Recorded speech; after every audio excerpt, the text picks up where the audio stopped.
كرة بالجهة اليسار. عبدو برناوي يلعب كرة إلى حسام غالي.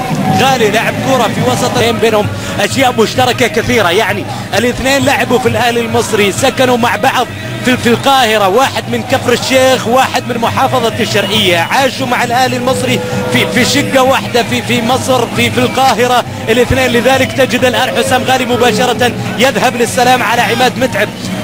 أتكلم عن عماد متعب الذي فقد والده وهو في 8 من عمره، وكان والده يشجع على أن يكون لاعبا أهلاويا، لأن والده بنور الاتحاد بمخالفة ضربة حرة مباشرة وسط صيحات من جمهور الاتحاد معترضة على اعتبار أنها كانت تطالب.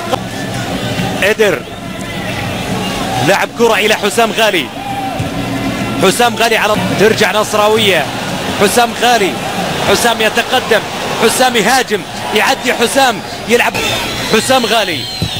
حسام وزع كرة في الجهة اليسار ممتازة إلى إلتون جوزيه، أو دقيقة أخيرة الآن من الوقت البدل الضايع. عماد متعب يهاجم، عماد متعب يهاجم، يحاول يصوب، ترتد كورته على طول من إدر. المحاولة مرة ثانية إلى عماد متعب، محاولة عماد متعب تنقطع في الجهة اليسار. متعب الفرعون الصغير، دفاع النصر، دفاع النصر، دفاع النصر راقبة في الكرة الأخيرة. النور إلى عماد. عماد اعتمد على الصبياني، لكن الصبياني ما كان عماد.